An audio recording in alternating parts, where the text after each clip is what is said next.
Welcome to village cooking style. இன்னும் நம்ம சேனலை சப்ஸ்கிரைப் பண்ணாதவங்க சப்ஸ்கிரைப் பண்ணுங்க. இன்றைக்கி நம்ம பார்க்க போகிற ரெசிபி டேஸ்டியான வெரி ஈஸி அண்ட் சிம்பிளாக செய்கிற ரவா கேசரி. வாங்க அதுக்கு தேவையான பொருட்கள் என்னென்னு பார்க்கலாம். இங்கே நான் ஒரு பவுலில் ஃபுல்லாக ரவை எடுத்து வச்சுருக்கேன். அந்த ரவை மேலே ஒரே ஒரு ஏலக்காய் வச்சுருக்கேன். ஏன்னா நம்ம கொஞ்சமாக செய்கிறதுனால ஒரு ஏலக்காய் வச்சுருக்கேன். ஒரு 8-9 முந்திரி வச்சுருக்கேன். ஒரு 2 ஸ்பூன் அளவுக்கு நெய் எடுத்து வச்சுருக்கேன். அரை பவுலுக்கு சுகர் எடுத்து வச்சுருக்கேன். ஒரு பவுல் ரவைக்கு அரை பவுல் சுகர் எடுத்து வச்சுருக்கேன். இங்கே நம்ம ஸ்டவ் ஆன் பண்ணி ஒரு ஃபேன் வச்சு அதில் நெய் எடுத்து விட்டுட்டு நெய் சேர்த்துட்டு நம்ம அந்த முந்திரியை வறுத்து எடுத்துக்கணும். நம்ம எடுத்து வச்சோம் இல்லைங்களா, 8-9 முந்திரி, அதை எடுத்து வறுத்து எடுத்துக்கணும். முந்திரி செவுக்க வறுத்து எடுத்துக்கணும். அந்த நெய்யில் செவந்து வந்துடும்.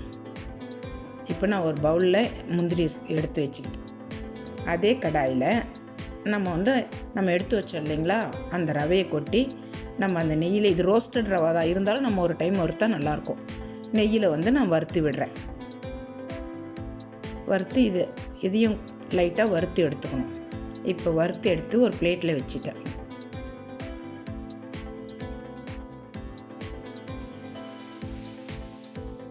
இப்போ அதே கடாயில் நம்ம தண்ணி சேர்த்து விடணும். நம்ம ஒரு பவுல் எடுத்தோம் இல்லைங்களா ரவை, அதுக்கு நம்ம ஒரு பவுல் ரவைக்கு 3 பவுல் தண்ணி சேர்த்து விடணும்.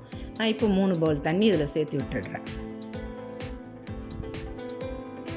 1க்கு 3 சேர்த்து விட்டால் தான் நம்மளுக்கு கரெக்டான பதத்துக்கு இருக்கும்.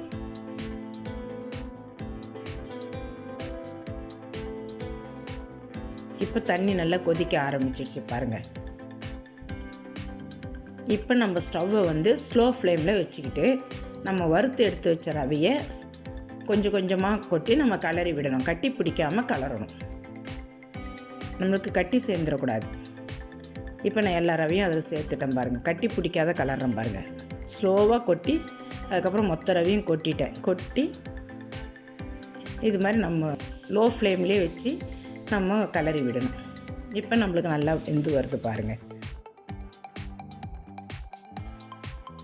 ஒரு பவுல் ரவைக்கு 3 பவுல் தண்ணி வச்சா கரெக்டாக இருக்கும்.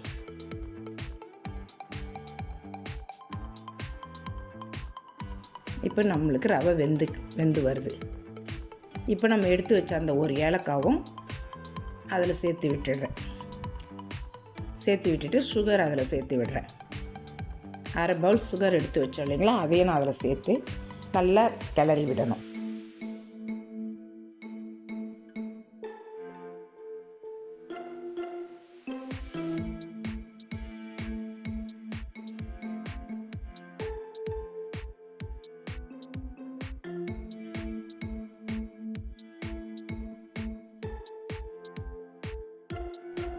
கேசரி பவுடர் சேர்த்து விடணும். கலருக்கு நம்ம கேசரி பவுடர் சேர்த்து நல்லா அந்த பவுடர் எல்லா இடத்துலையும் மிக்ஸ் ஆகிற அளவுக்கு கலரி விட்டுட்டு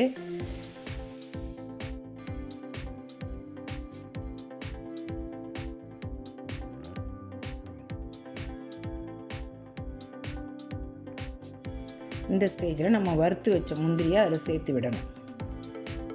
இப்போ நம்ம எடுத்து வச்ச 2 ஸ்பூன் நெய்யில் கொஞ்சம் எடுத்து நான் முந்திரியும் ரவையும் வறுத்து எடுத்துக்கிட்டேன். மீதி இருக்கிற நெய்யை நம்ம கேசரியில் சேர்த்து விட்டுக்கணும். நம்மளுக்கு அருமையான கேசரி ரெடி ஆகிடும்.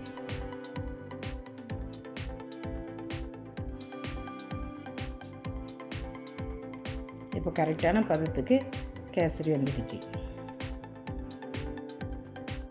இந்த வீடியோ உங்களுக்கு பிடிச்சிருந்தா லைக் பண்ணுங்கள், கமெண்ட் பண்ணுங்கள், மறக்காமல் உங்கள் ஃப்ரெண்ட்ஸுங்களுக்கு ஷேர் பண்ணுங்கள். இன்னும் நம்ம சேனலை சப்ஸ்கிரைப் பண்ணாதவங்க சப்ஸ்கிரைப் பண்ணுங்கள். தேங்க்யூ.